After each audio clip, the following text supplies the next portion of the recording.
सबसे पहले तो मेरी तरफ से गुड न्यूज़। जैसा कि आप सब लोगों को पता ही था कि पिछले कुछ महीनों से मार्केट किस तरह से हो गई थी। लोगों को कॉल्स आने बंद हो गए थे, लोग बहुत ज़्यादा फायर हो रहे थे, बहुत ही ज़्यादा सिनेरियो चेंज हो चुका था। लेकिन फिर से वो मौका आ चुका है आप सब लोगों के पास, क्योंकि अब फिर से बहुत ज़्यादा जॉब अपॉर्चुनिटीज़ के चांसेस आने लग पड़े हैं। पिछले अगर मैं 1 महीने की बात करूँ तो मैं बहुत ज़्यादा लोगों से कनेक्ट किया और मुझे यही चीज़ पता चली कि जिस तरह से पहले बहुत ज़्यादा कॉल्स आया करते थे, उसी तरह से अब फिर से आने लग पड़े हैं।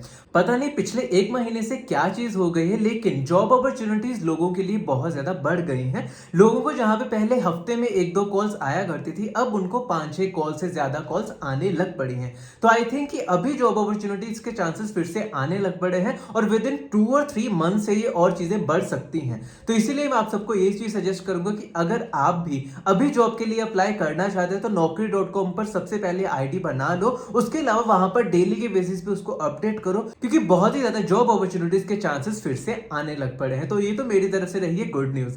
उसके बाद मैंने जो महीने में लोगों से बात की है, उनमें सबका एक डाउट रहता है कि सर हमें कॉल्स बहुत ज़्यादा आने लग पड़ी हैं, लेकिन कोई भी उसको इंटरव्यू में कन्वर्ट नहीं कर पा रहा है, या फिर बहुत ही ज़्यादा डिफिकल्ट है उसको इंटरव्यू में कन्वर्ट करना। तो सबसे पहले इसमें बहुत ज़्यादा पॉइंट्स ऐड करूंगा, जिसमें सबसे पहला पॉइंट तो यही है कि आप शायद स्क्रीनिंग राउंड में उनको बहुत ज़्यादा चीज़ें बोल देते हो, जिसको बाद में आप उनको कन्विंस नहीं कर पा रहे होंगे। जिसमें सबसे पहला जो हर्डल होता है वो होता है आपका नोटिस पीरियड, क्योंकि सबको पता है 2-3 महीने में जिसका भी नोटिस पीरियड होगा वो कभी भी उस कंपनी को ज्वाइन नहीं करेगा। और अगर हम जैसे नॉर्मल लोगों को ये चीज पता है, तो ऑब्वियसली एचआर को तो ये चीज डेफिनेटली पता होगी। अब मान लो कि आपने झूठ बोलकर naukri.com पर आपने लिख दिया कि मैं इमीडिएट ज्वाइनर हूं या फिर 1 महीने में ज्वाइन कर सकता हूं। उसके बाद जब एचआर ने आपको कॉल किया, देन आपने उनको बोल दिया कि नहीं अभी 3 महीने का नोटिस पीरियड पड़ा है, लेकिन नेगोशिएबल है। वो आपको इतनी ज्यादा प्रायोरिटी नहीं देगा या फिर देगी, क्योंकि उनको पता है अगर किसी भी कैंडिडेट का 2 या 3 महीने का नोटिस पीरियड होगा, तो वो डेफिनेटली इस अपॉर्चुनिटी को लेने के बाद और अपॉर्चुनिटीज भी देखेगा। हाँ, मैं बहुत ज्यादा तगड़ी कंपनीज की बात जैसे कि गूगल, माइक्रोसॉफ्ट की बात नहीं कर रहा, क्योंकि उनको पता है कि अगर उन्होंने आपको हायर किया तो आप डेफिनेटली उस कंपनी में जाओगे। लेकिन बाकी जितनी भी कंपनीज है, जितनी भी सर्विस बेस्ड कंपनी या फिर स्मॉल स्टार्टअप या फिर प्रोडक्ट बेस्ड कंपनीज हैं, उन सब में ये दिक्कत आती है, क्योंकि उनको पता है कि आप यहां से ऑफर लेटर लेके बाद में किसी और कंपनी में डेफिनेटली अप्लाई करोगे। तो उनका भी ये तरीका रहता है कि जो भी इमीडिएट ज्वाइनर है या फिर जो भी जल्दी से जल्दी आ सकता है, उनको ही प्रायोरिटी दे। तो इसीलिए जब आपको पहली बार कॉल आ जाता है, इन्हों की बहुत ज्यादा लोगों ने मेरी ये वीडियो फॉलो की होगी, जिससे उनको बहुत ज्यादा कॉल्स आने लग पड़े थे। लेकिन उसके बाद आपकी ये ड्यूटी बनती है कि आप उनको कन्विंस किस तरह से कर पाओगे। देखिए, सबसे पहला तरीका तो यही होता है ना कि आप उनको डायरेक्टली ये बोल दो कि मेरा जो नोटिस पीरियड है वो प्रॉपर्ली नेगोशिएबल है, मैं बेंच पे बैठा हूं, और इवन कि मेरा मैनेजर भी कह रहा है कि तुम जल्दी से जल्दी अगर कोई बाहर अपॉर्चुनिटी देख सकते हो तो हम तुमको अर्ली रिलीज दे देंगे। तो यही कुछ पॉइंट्स होते हैं जिनके बेसिस पे आप कन्विंस कर सकते हो। उसके अलावा अगर आपके दिमाग में कोई झूठ है या फिर आपको लगता है कि ये एक्सक्यूज अगर आप यूज करोगे तो आप उनको काफी इजीली कन्विंस कर पाओगे, तो आप उसको कमेंट सेक्शन में डेफिनेटली लिख देना, ताकि बाकी लोगों को भी वो चीज पता चल सके। लेकिन अगर आप ये चीज सोच रहे हो कि आप झूठ ही नहीं बोलोगे, डायरेक्टली उनको 3 महीने का नोटिस पीरियड बोल दोगे और वो आपसे कन्विंस हो जाएंगे और आपका इंटरव्यू करवा देंगे, ऐसा बिल्कुल भी नहीं होता।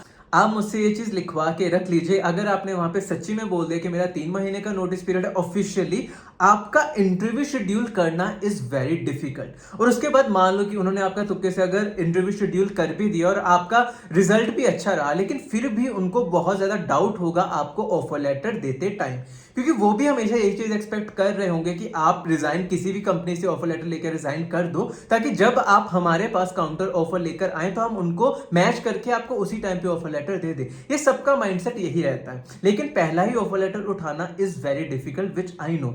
बहुत सारे लोग ऐसे हैं जिनसे मैंने बात की थी और उन्होंने यही कहा कि सर हमने सच बोला, हमारा 3 महीने का या फिर 2 महीने का नोटिस पीरियड था, और उनको उसके बाद कॉल्स नहीं आई।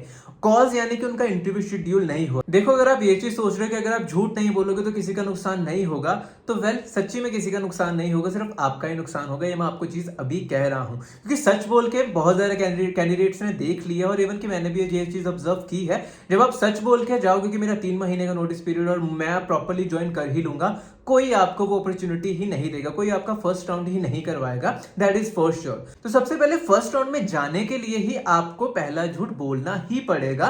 किसी भी तरह से आपको एचआर को कन्विंस करना पड़ेगा कि आपका जो नोटिस पीरियड है वो नेगोशिएबल है और आप बहुत जल्दी से जल्दी उनको ज्वाइन कर सकते हो। आपने जितने आसानी से उनको कन्विंस कर लिया या फिर जितना भी आपने झूठ बोल के उनको कन्विंस कर लिया उतना ही आपके लिए अच्छा होगा, क्योंकि अगर आपने कन्विंस ही नहीं किया तो डेफिनेटली आपका पहला राउंड ही नहीं होगा।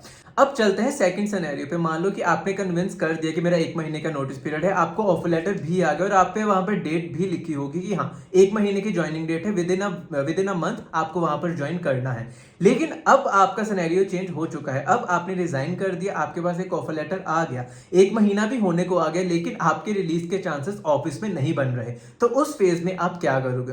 तो इस टाइम पे जब भी आपके पास कोई भी ऑफर लेटर आ जाता है तो ऐसा बिल्कुल भी मत करिएगा कि सिर्फ उसी को लेकर बैठे रहिएगा, बिल्कुल भी नहीं। उसके बाद आप और भी ज्यादा जॉब्स में अप्लाई करिएगा। जिसमें जॉब भी अप्लाई करिएगा तो आप उनको कह सकते हो मेरे पास एक ऑफर लेटर है, मैं अपनी कंपनी से रिजाइन कर चुका हूं और मेरी कंपनी का इतना नोटिस पीरियड है। तो उससे क्या होगा कि आपके पास और जॉब अपॉर्चुनिटीज के चांसेस बढ़ जाएंगे। तो क्या होगा कि जब आपका मान लो कि 1 महीना कवर अप होने को आ गया हो, तब तक आप ये चीज ट्राई करिएगा कि आपके पास कोई और ऑफर लेटर आया ही होगा, क्योंकि जब आपके पास एक और ऑफर लेटर होगा तो आप एकदम सेफ पोजीशन पर आ जाओगे कि ठीक है, अगर कल को मुझे इस कंपनी ने रिजेक्ट कर दिया या फिर इस कंपनी ने वो ऑफर लेटर रिजेक्ट कर दिया तो मैं किसी दूसरी कंपनी को भी ज्वाइन कर सकता हूं। ये प्रोसेस आपको रेगुलरली करते ही रहना है टिल जब आपका नोटिस पीरियड कंप्लीट नहीं होता। तो बहुत ज्यादा लोगों का ये भी डाउट होगा कि मान लो कि 1 महीना कंप्लीट होने को आ गया लेकिन आपके पास कोई भी ऑफर लेटर नहीं है उसके अलावा, तो उस केस में क्या करें? देखो, तो सबसे पहले तो आपको उसी कंपनी में जाके फिर से कनेक्ट करना पड़ेगा कि क्या आप मेरी ये ज्वाइनिंग डेट को एक्सटेंड कर सकते हो, क्योंकि मैंने अपनी कंपनी में बहुत ट्राई किया, मैंने अपने एचआर से पूछा, मैनेजर से पूछा, लेकिन कोई भी कन्विंस नहीं हुआ अर्ली रिलीज के लिए। तो उस फेज में आप उनको कन्विंस करिएगा कि आपकी जो डेट ऑफ ज्वाइनिंग थी उसको एक्सटेंड कर दें 15 दिन 30 दिन के लिए, ताकि आपके पास और दिनों का समय आ जाए। उसके बाद अगर आपको वो टाइम मिल गया तो उसको प्रॉपर्ली यूटिलाइज कीजिए और भी कंपनीज में अप्लाई कीजिए, ताकि आपके पास उसके अलावा कोई और बैकअप बन जाए। उसके अलावा मान लो कि वर्स्ट से वर्स्ट केस लेकर चलें कि मान लो कि उन्होंने आपकी ज्वाइनिंग डेट को एक्सटेंड नहीं किया, तो उस टाइम पे आपको क्या करना चाहिए? तो देखिए, आपको ऑलरेडी क्लैरिटी मिल ही चुकी होगी कि अगर आपके पास रिजाइन करने से पहले ही इतने ज्यादा इंटरव्यू कॉल्स आ रहे थे तो रिजाइन के बाद ऑब्वियसली थोड़े ज्यादा ही आएंगे। देखिए, पहला जो महीना होता है उसमें थोड़ा डिफिकल्ट होता है, लेकिन जो लास्ट में 2 महीने होते हैं या फिर मैं ये चीज कहूँ जो लास्ट वाला मंथ होता है उसमें बहुत ज्यादा कॉल्स आने के चांसेस होते हैं, क्योंकि उस टाइम पे आप एक इमीडिएट ज्वाइनर होते हैं, आपने ऑलरेडी रिजाइन कर दिया होता है और ऑब्वियसली आप एचआर की प्रायोरिटी बन जाते हो कि उस टाइम पे वो डेफिनेटली आपका जल्दी से जल्दी कोई ना कोई इंटरव्यू करवा ही देंगे, क्योंकि उनको पता है कि अगर उन्होंने आपका अभी इंटरव्यू करवा दिया तो उसके बहुत ज्यादा हाई चांसेस हैं कि विद इन अ मंथ आप उस कंपनी को ज्वाइन कर सकते हो। तो ये एक रिस्क ही होता है जो कि आपको बेयर करना ही पड़ेगा और आपको अपने स्किल्स के ऊपर थोड़ा भरोसा होना ही चाहिए कि अगर आप एक इंटरव्यू क्लियर कर सकते हैं तो आपके पास और भी चांसेस है और भी इंटरव्यू क्लियर करने का। देखिए, जब आप 5-6 इंटरव्यू से रिजेक्ट होंगे तो ऑब्वियसली आपके पास वो एक्सपीरियंस आ ही जाता है, वो कॉन्फिडेंस लेवल आ ही जाता है कि कल को आप किसी दूसरी कंपनी में जाओगे या फिर दूसरी कंपनी में इंटरव्यू दोगे तो डेफिनेटली वो सब चीजें आप उसमें भी यूज करोगे ही करोगे। तो इसलिए मैं आपको ये चीज कहना चाहता हूं कि जब आपने एक बार रिजाइन कर दिया, देखो पहला ऑफर लेटर इज डिफिकल्ट, लेकिन अगर आपने वो चीज कर ली तो उसके बाद ऑफर लेटर लेना काफी ज्यादा इजी हो जाता है। तो ये चीज मैं आपको भी सजेस्ट करना चाहता हूं कि अगर आप पहली बार में ऑफर लेटर लेने में कन्विंस कर पा रहे हो या फिर ले लिया अगर आपने वो ऑफर लेटर, तो उसके बाद मुड़ के बिल्कुल भी मत देखिएगा। लास्ट के जो 15 दिन या फिर 1 महीना रहता है उसमें आपको बहुत ही ज्यादा जॉब आने के चांसेस होते हैं। लेकिन इन दी एंड में एक और चीज भी ऐड करना चाहता हूं कि जिस तरह से कोविड टाइम पे इतने ज्यादा कॉल्स आ रहे थे, इतने ज्यादा इंटरव्यूज हो रहे थे या फिर इतने ज्यादा ऑफर लेटर आ रहे थे, इतनी ज्यादा सैलरी आपको मिल रही थी उस टाइम पे, वैसा जोन अभी नहीं है।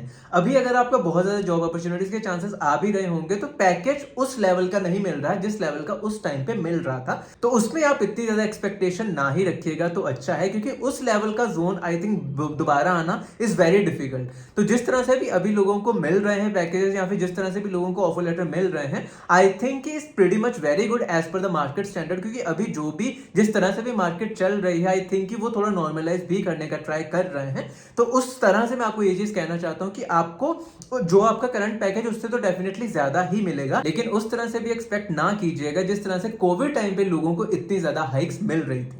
इसी के साथ आज के लिए बस इतना ही। अगर ये वीडियो आपको अच्छी और इन्फॉर्मेटिव लगी होगी तो इस वीडियो को लाइक और शेयर करना बिल्कुल भी मत भूलिएगा। स्टिल अगर आपका कोई भी डाउट रहता है तो उसको आप कमेंट सेक्शन में जाकर कमेंट करके बता सकते हैं। इसी के साथ आज के लिए बस इतना ही, फिर मिलते हैं अगली वीडियो में। धन्यवाद।